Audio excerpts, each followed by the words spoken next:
Thank you so much, all of you, for joining in on our webinar. We believe that this is a discussion that is necessary as we see changes in the climate for health across humans in general, but particularly as it pertains to men's health.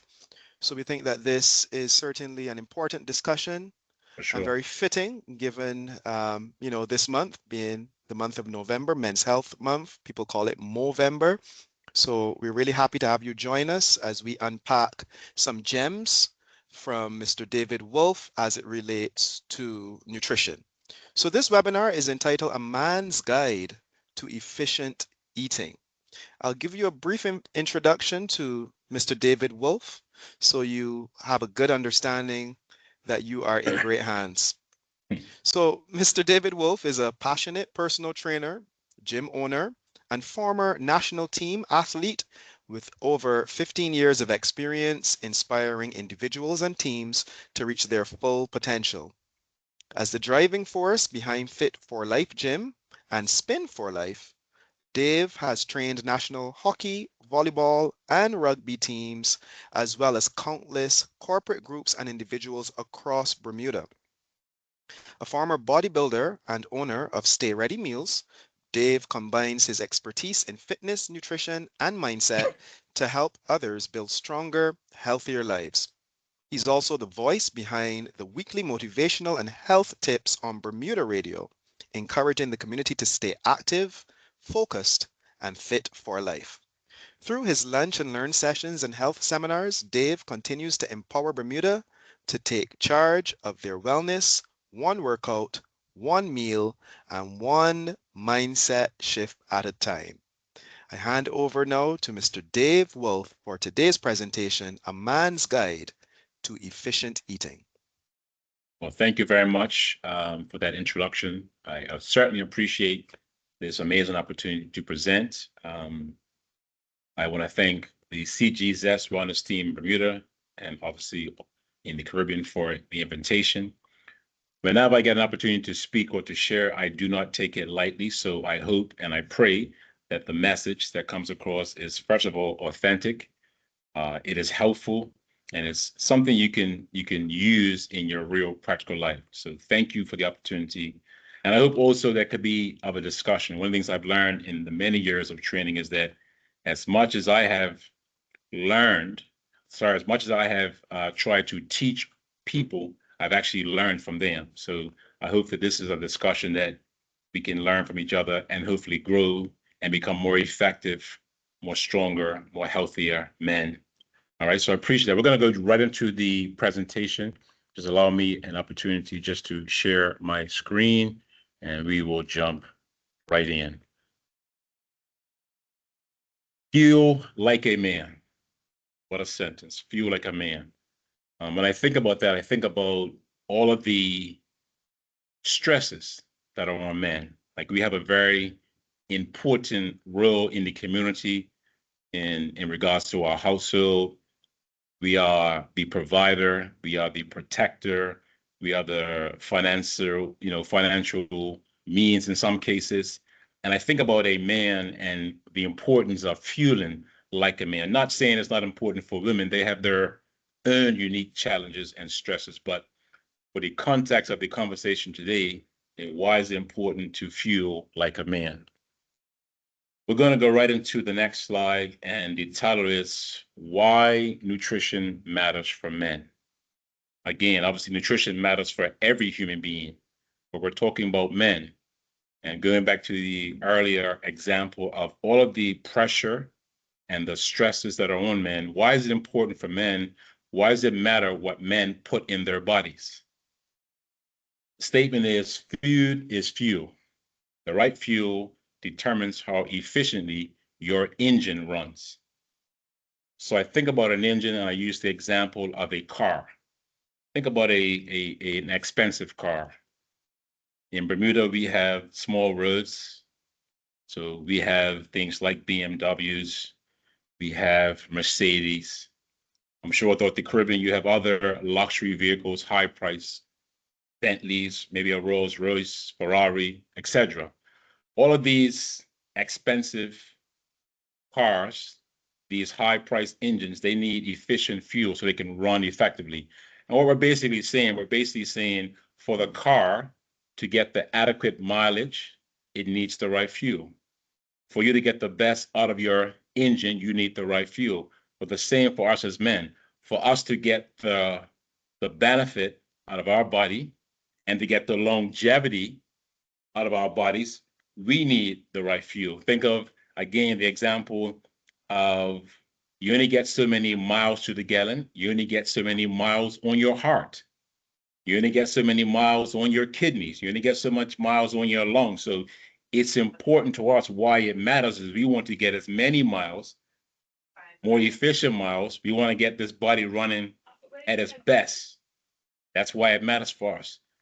And also using the example of all of the stress that we're under. Even more importantly, that engine, being our bodies, is running in tip-top shape. So why nutrition matters for men is because men are under a lot of stress, and we need our engines to be in tip-top shape, just like our car engines. One of the things I think about when it comes to our engine is our hormones. So we don't always think about the impact on eating as it relates to our hormones, but that's the first step that we should be thinking about, in my opinion, because the hormones of a man, in particular, we have something called testosterone, which is running through our bodies, which essentially is what makes a man a man. That is what gives us the desire to go out and conquer, to go out and seize, to have that motivation to go out and to, like, obviously in years going by was go out and seek food to conquer. All of that comes from our hormone production, which again, the food we're eating is assisting in that or not. So I'm going to leave it there and come back to that one.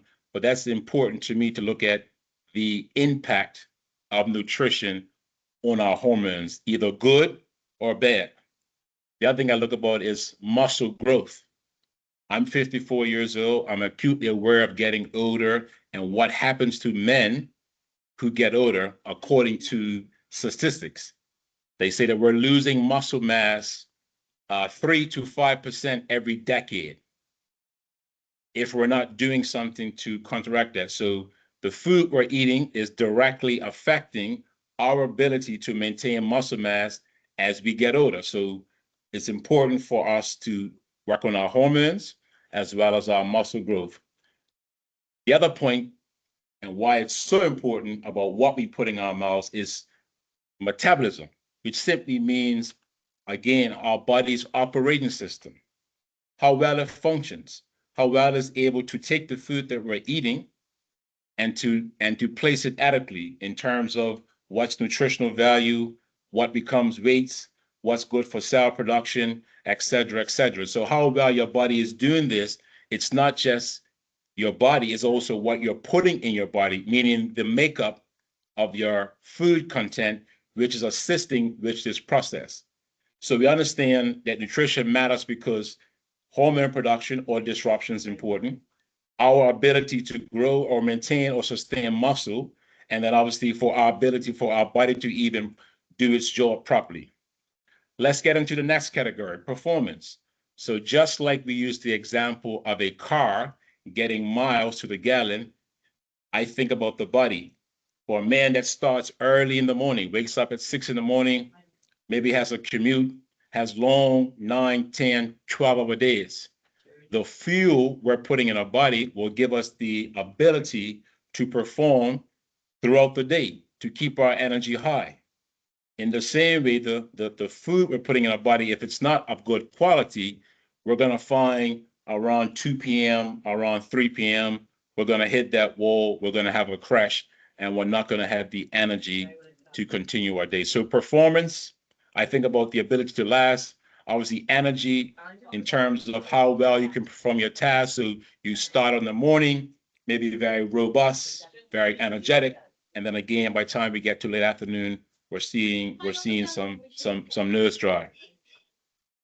The next point is obviously recovery. So the food we're eating is not only is it helping us to perform well and keeping us energized, it's also helping us to recover. So that's telling us that if we're not eating right, not only are we going to be able to not perform well, we're not going to have energy. She's at a seminar. So I get some background noise there from somebody when She's at a seminar. I don't know if you can mute that person. Thank you. So, and the other part about it will be recovery. So now, again, the food that we're not eating is not assisting us to recover. And then the last heading will be endurance. So again, that's talking about an individual, again, who got up early in the morning, has a long day, and as their day continues, having that energy, that stamina, that endurance to last the whole day. The next blocks, we don't often think about it, but it's equally important. Focus. So the food we're eating is directly attributed to our ability to have mental clarity or focus, to be creative in terms of our ideas and our concepts. An individual who, is perhaps constantly got new ideas flowing, very alert, that again is being affected by what we're eating or what we're not eating. In the same way, mental clarity, the opposite would be brain fog, can't think clearly. My brain seems to be all confused. I can't get no real new ideas in. So that's also coming from potentially what we're consuming or what we're not consuming. The big one for me, which I think is very important to men and to all human beings, is stress control. Again, we don't think about the significant role that food plays in helping with stress control. If there's one thing I can do that I wish I could do as a trainer, after seeing at this point now thousands of people, will be tell people the importance of reducing or getting rid of stress in their life because of the harmful effects of stress. I think because stress is something that we get away with, it's called the silent killer for a reason. Sometimes we don't always see the outward signs of it, we disregard it. But food, in particular, good food, has a way of helping us to manage our stress and keep our stress down.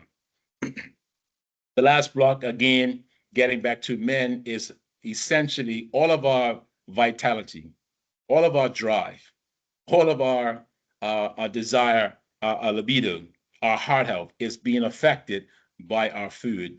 I would dare say, if we just stayed on this one slide, would be enough. Why nutrition matters for men is because we cannot exist properly, adequately, without consuming healthy foods. Now, we might get away with it for a period of time, but eventually we're going to start seeing some of the results of our diet. So yes, we're talking about aesthetically looking good in a polo shirt. You want to look good in a suit, but essentially we're trying to encourage men to eat right for the sustainable long-term benefit of their health. That's why it matters, man. It's essential for your hormones. It's essential for your performance. It's essential for your mental clarity and focus. It's essential for you to manage your stress. And it is basically how you have your drive and how you have your libido. I'm going to move on to the next slide, which is where it gets a bit tricky for us as men. The Caribbean male health picture. So Bermuda obviously is not in the Caribbean, but we clearly share links. We share relatives. There are lots of Caribbean people who are on the island, and obviously there's a strong connection and has been for many, many years. So there are some similarities between the Caribbean and Bermuda in terms of the health picture. A couple of things, and these are just numbers that I was able to get research on, and they're not exact numbers, but they are numbers that will reflect a picture in the Caribbean and indeed in Bermuda.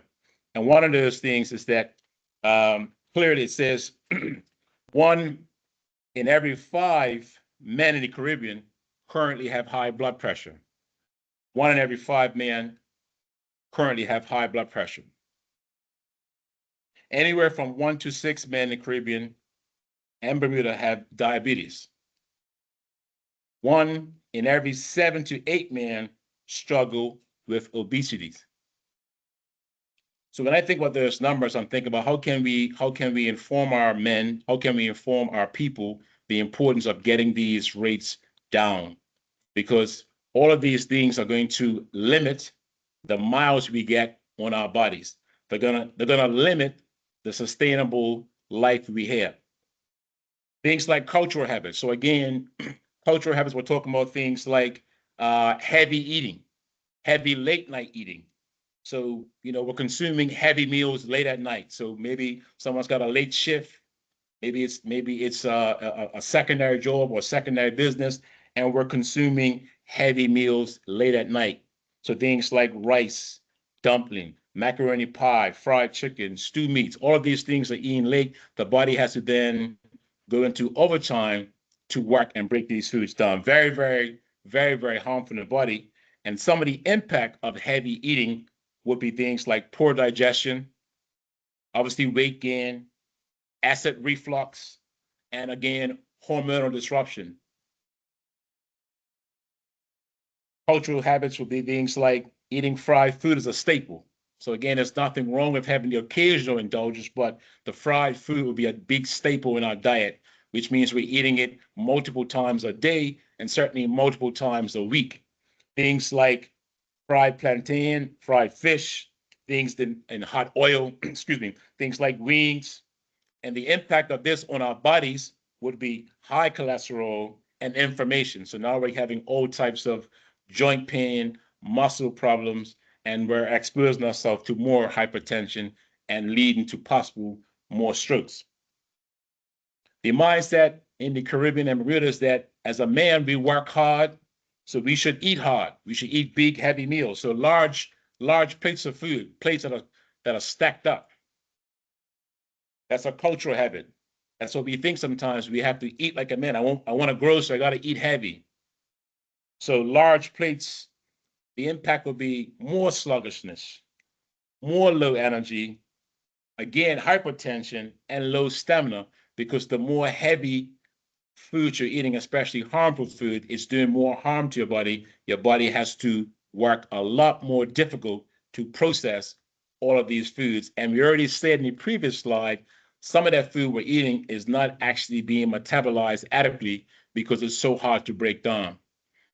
You don't need to eat less necessarily, you need to eat better.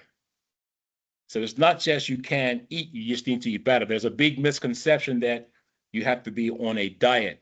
It's not so much a diet, it's just choosing more healthier alternatives so that we can get some of these numbers in high blood pressure, diabetes, and certainly obesity down. And then also we are getting ourselves in a better percentile for other future health problems.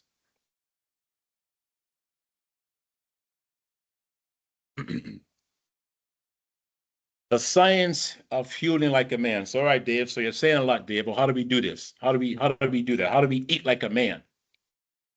How do we get our hormones balanced? How do we get better mileage on our bodies? There's a science to it, and science just means there's simply a calculation. There's a process of doing it. There's a way in which we need to do it. We need to figure out how do we get good food in our body. How do we get food that's rich in nutrients, rich in vitamins, and food that's going to help our body to grow, develop, and sustain it? And it's very simple. We have to be consuming some type of protein. Protein helps the body to repair. It helps the body to grow. It doesn't matter if you're someone who chooses to eat meat or not.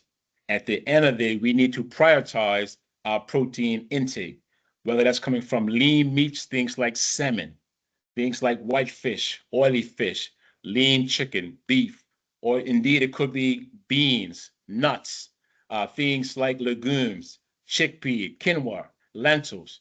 All of these high, rich protein foods are foods we should be consuming on a daily, weekly basis, because those are foods that are going to help us to repair, help us to perform, help us to recover, and help us to sustain.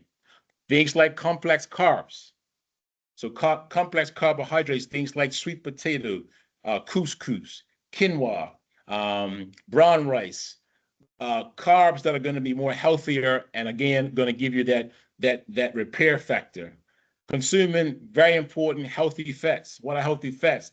Healthy fats are again things like eggs, things like avocado, coconut oil, olive oil, things that give your body the ability to repair itself. So this science has to come together for us to sustain. And the equation is basically to perform well equals nutrition. So if you're not performing well, the first place you should look at is your nutrition. Performance equals nutrition times consistency, meaning that it needs to be done over a period of time. It's not something you can do, I'm going to eat a salad today, and then 2 days later, I'm going to go and indulge. It needs to be something for the body to recognize it's sustainable, and this individual seems to be having some consistency. So performance equals nutrition times consistency, and then times rest. Rest meaning your body needs to be able to put it all together, and rest is an important part of the equation. So we have to be consuming good quality protein, good quality complex carbs, healthy fats on a consistent basis, and giving our body time to put it together, and the body will do its job. In contrast, if we're not giving our body good protein, and we're not giving our body complex carbs, and we're not eating healthy fats, what we're getting is more of the same. So whenever we are in a situation where we're feeling a certain way, we have to look at our nutrition first. I'm going to go back a little bit to the role of testosterone, since this is a men's conversation, and this is something that is important to me as a man getting older. And it's almost like it's been taboo to talk about.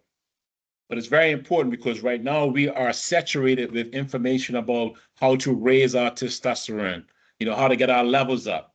We understand that there's been a significant research done on the impact of men's testosterone over the last 20 years with respect to the reduction. They say that men's levels are less than they were 20, 30 years ago. And some of the reasons is they say because of the food we're eating, the quality of the food is not as good. Some of the harmful pesticides and herbicides they're using on the plants, and of course, some of the microfibers that are in the plastic that are in our food, so is affecting us. So we've been bombarded, and they say numbers are low. We have to understand also that this is what makes us who we are. So it's very important that we understand if this is how a man develops who he is, then how do we counteract that? How do we fight this? Not to mention, we already discussed in the beginning, the significant stress that men are under. When stress is high, testosterone production is very low, which is why it's all tied in. One of the things I want to also remind you is that you see constant advertisement for things like testosterone injection. You look on social media, you look on the internet, you see various things, men encouraging men to take some type of drug or pill to help with their levels. I want to tell you, man, one of the things we can do that's more beneficial than anything is to eat good quality food. Eat good quality food, reduce your stress, and get your rest. Rest your body. Testosterone matters significantly. It builds muscle, it burns fat, it drives motivation, confidence. We already discussed our libido. It supports health and brain, and it's boosted naturally. We can do it naturally. Now, it doesn't mean it's going to happen overnight, but it can happen if we eat good food.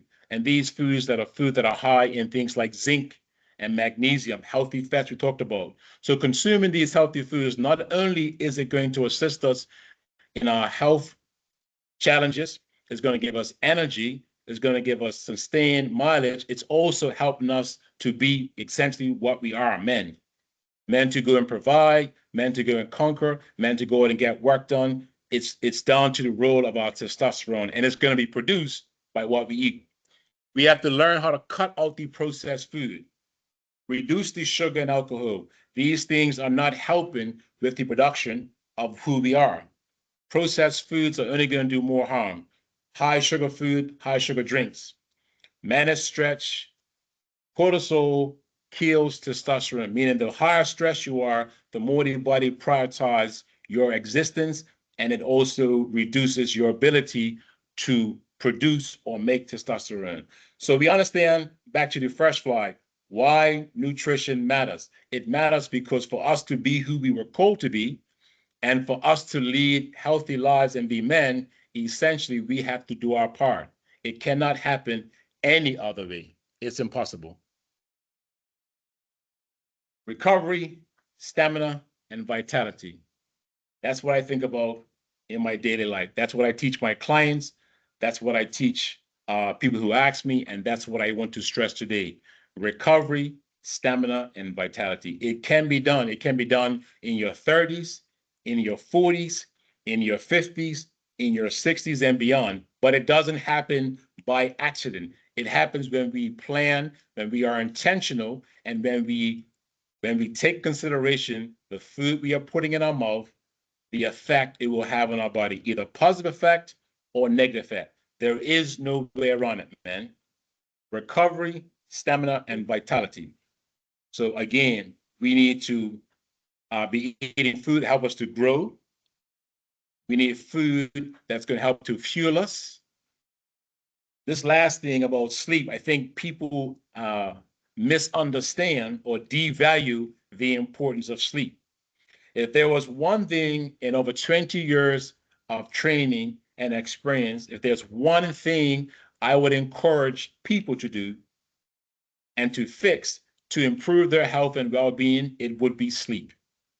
More than nutrition and more than training, and those two are vitally important. But the number one thing for me would be the importance of sleep, because the body is only going to heal itself and properly recover when we sleep or when we rest. So by putting these factors in, good fuel, proper rest, and consistency, we will get the desired results we want. There's no way around it.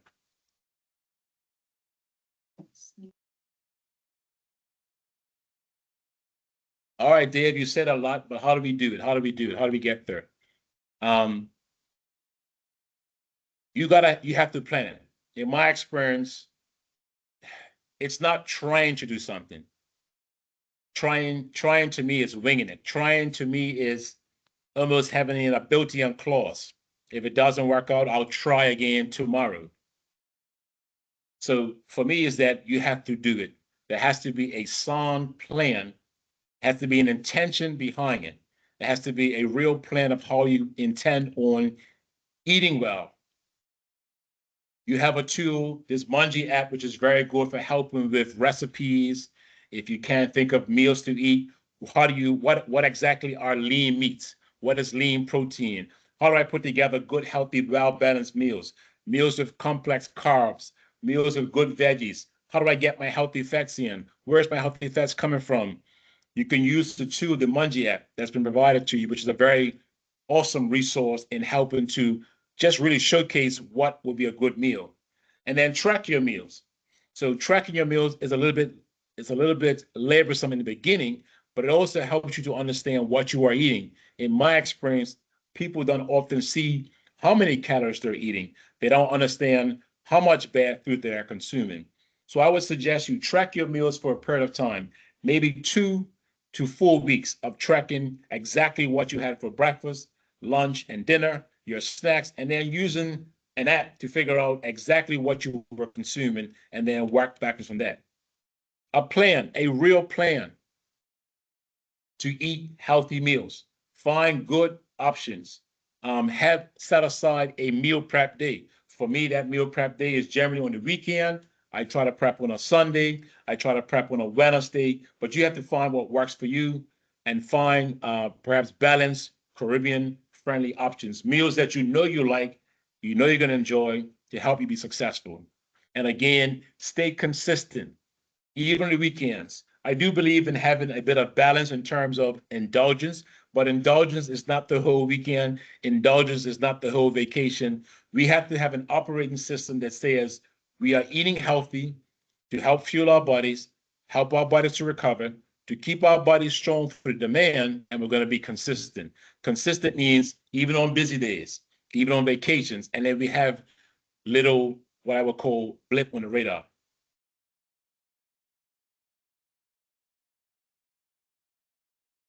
I got what I call my 5 tips for success. 5 tips for success. Number one is we all have to have a why. Again, getting back to that reason why we are going to eat healthy. Everyone has a different why. For me, I have 3 adult daughters. I want to be healthy enough to see my daughters get married, to one day walk my daughters down the aisle. I have 2 small young grandchildren. I want to be fit enough and healthy enough to not only enjoy my time with my grandchildren, but to see them get older. So that's my why. So in my mind, I always keep my why close to my heart, and that kind of keeps me honest. So I have a sweet tooth. I enjoy baked goods. I enjoy the occasional pastry. But I've learned that as long as I have my why keeps me honest. So we all need a why, and everyone's why is going to be different. Someone might have a particular health condition in their family that they're trying to avoid, heart disease, diabetes. That could be your why. Maybe someone else is overweight and they want to be around for their loved ones. You have to identify your why. Yeah. And once you have your why keeps you on the path, and it allows you to get back off the road. So we, like I said, there's nothing wrong with having the occasional indulgence, but your why keeps you honest. When there's no why, again, we're going back to winging it, and we're just trying to eat right, but there's no real plan. My second tip is to eat real food. What does that mean, Dave? Limit your consumption to food that comes in a box, a package, or container.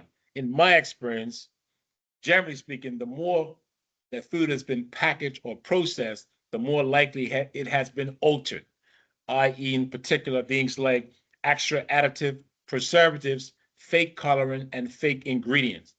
So stick to real food, food that grew on a tree or food that came from the earth. Again, fish, chicken, eggs, nuts. Eat real food and limit your consumption to anything in a box, a container, or a package. Plan ahead. Plan ahead. Very simple means you have to think about your eating and the importance of it. Don't leave it for chance. There are some things in our life we don't leave for chance. We make sure we have a plan for it. Food is just important. Have a plan. I'm going to work tomorrow. I need to have my meals identified. Where are my meals coming from? My breakfast, I got my shake. My lunch, I packed it. Have a plan. Where there's no plan, you will not succeed. You will definitely fail. This is not going to work if you are winging it. Number 4 is stay hydrated. Stay hydrated. What I mean by stay hydrated, it's not just also drinking water, although that's important, consume water, but also finding healthy hydration drinks. Things are going to fuel your cells. So we're talking about, again, vitamin C, potassium, magnesium. Coconut waters are great for hydration. In Bermuda, we don't have any coconut trees. I buy coconut from a can. In the Caribbean, I believe you have coconut trees. So that'll be a great source of natural hydration. And then once again, use the tools you have. Use the tools you have, whether that be an app, whether that be a chat GPT, use the tools you have to put together a great plan to be successful. I'm going to finish up with this last slide. Fuel your life, fuel your legacy. Fuel your life and fuel your legacy. I think about us as men.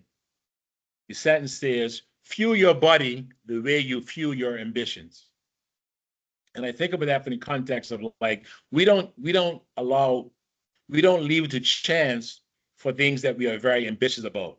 Things like climbing the corporate ladder, things like getting to the next level in our job. We're very intentional about the steps we need to take to get there.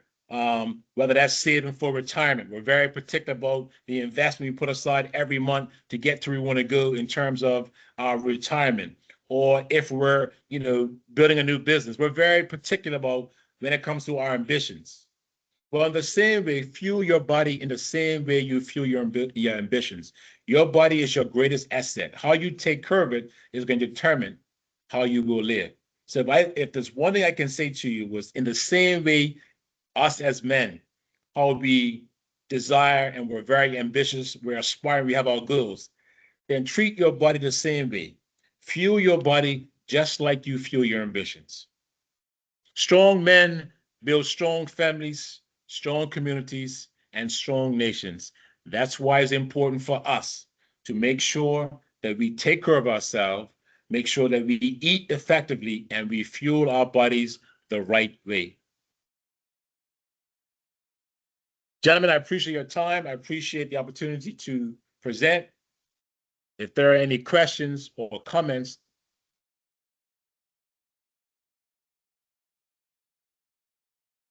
I'll take it now. Thank you so much, Dave. We will open the floor to questions, and we want to encourage our attendees to drop their questions in the chat. I can relay the questions over to you, Dave, if that's easier for you. Or Sure, if thank you, you. okay, we'll do it that way, no problem. I see Lamar has his hands up. I don't know if he wants to just engage and ask the question directly. You can do so, Lamar, if you want to. You can turn on your mic and ask the question. For Sure, those of you, go ahead, sorry. that's all right, thank you. I have a question regarding stress. Sure.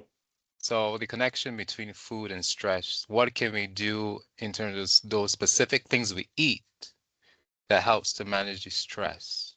Good question. So we were talking earlier about heavy meals, big plates. So think of the body. What I've learned is the body doesn't necessarily know, it doesn't differentiate stress from stress. For example, if you have a disagreement with your partner, your loved one, your body internalizes that as some type of stress. You might have some internal things going on, maybe clenched fists, maybe your blood starts pumping. That's stress on your body. In the same way, again, if someone sees a pit bull run on the street and the dogs approach them and they get into that posture to defend themselves, the body starts to produce cortisol to manage that stress. Well, in the same way, when we're eating heavy meals and when we're putting undue food in our body, the body has to process that. So it's putting more additional stress on the body. So what we're talking about is finding healthy alternatives so that the body is not chronically stressed out. Again, example for myself. I was diagnosed with low cortisol about 5 years ago. And one of the things I realized was that for me, I was overworking my body. Now, I work in a gym. So I'm seen as a fitness professional. But the body, again, is taking all that Dave is doing, the running, the jumping.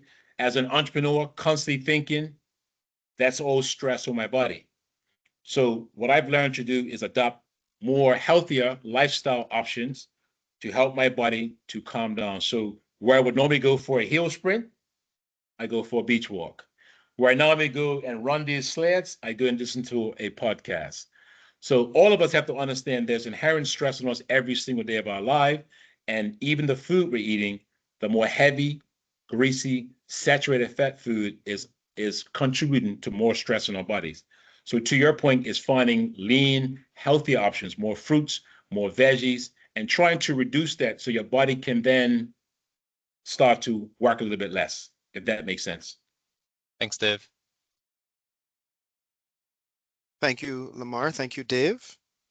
Do we have any other questions? Remember, you can use the chat, or if you want to raise your hand and engage Dave directly, you are free to do so. Someone has posted a question in the chat. Joshua would like to know if you, Dave, know how the element boron affects the body.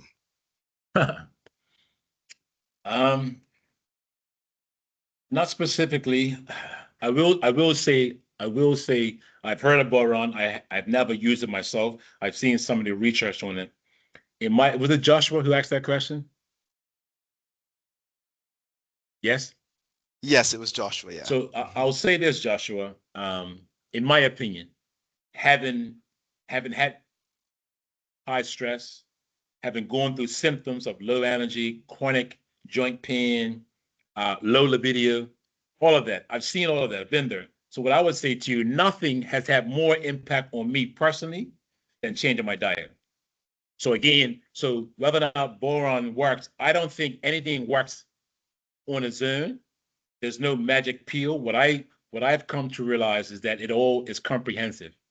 So that consistently consuming healthy food that is high in zinc and magnesium, making sure your body has vitamin D, vitamin K, vitamin B, making sure you have magnesium, making sure your nutrition is on point, making sure you reduce your stress, and making sure you get rest.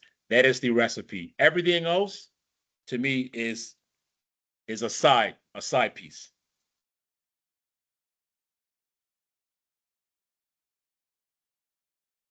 Okay, Joshua says he accepts that answer. um, how do men achieve the work-life balance in this fast-paced, results-oriented world of work? Good question. Really good question. How do a man achieve balance? That's a good question. Obviously, each person is different.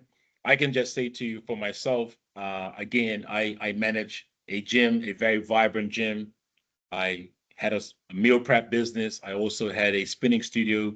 I do a radio show, and we're about to open another business. At the end of the day, what I think about is, for me, is how important I am to my family. So when the question is, how do we achieve that balance? I would say as a man, as the provider, as the protector, as the most important part of the family unit, your existence is vital. So we have to find that balance and we have to prioritize our health. And our health is also what we eat, how we sleep, and how we manage our stress. So the balance comes in when we start to prioritize ourselves. Because to me, there is no benefit in us being what shall we say, is there's no benefit in us to be out of balance and pursuing one thing over here and then losing our health, because then an important linchpin in the family is now in a bad shape. We're unhealthy.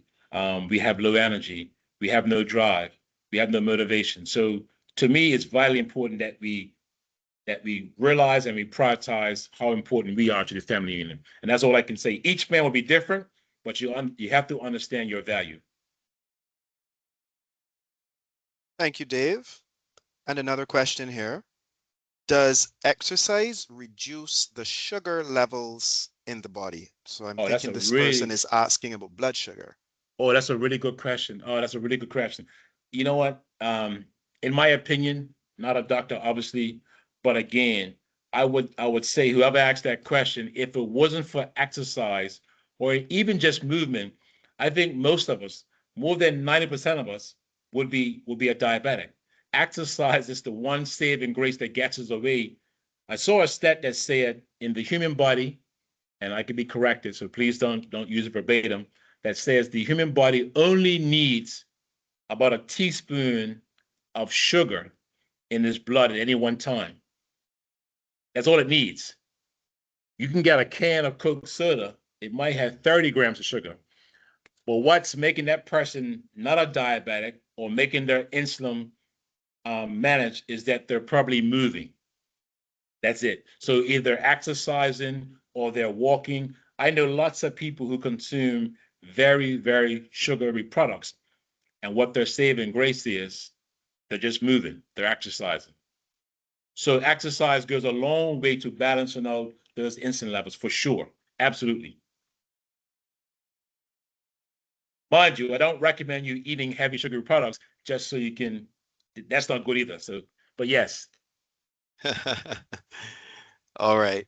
So that's all the questions we're going to take for today because we are coming to the close of our time set aside for this webinar. And so I just want to thank you all for attending. And of course, a very special thanks to Dave for all of his expertise and everything he shared here today. It was very insightful. I also want to let you know that our next and final webinar is coming up on Monday. So that's next Monday, November 17th. Perhaps you can see the poster here on my screen. And that is entitled Build Resilience, Mental Strength for Men. And that talk will be given by Mr. Richard Adderley. Also, I would like to let you know that we are awarding points for your attendance to these sessions. So the points for your attendance will be allocated on Monday, in Monday's webinar, we will supply you with the code. So please make sure to jump onto our webinar on Monday, get obviously the most valuable thing, which is insights to how you can improve your health, and then additionally the bonus of points to our wellness program. So guys, thank you again for your attendance. Thanks once again to Mr. Wolffe. We had a grand time today, and I look forward to seing all of you in the next webinar. Have a good day. Take care.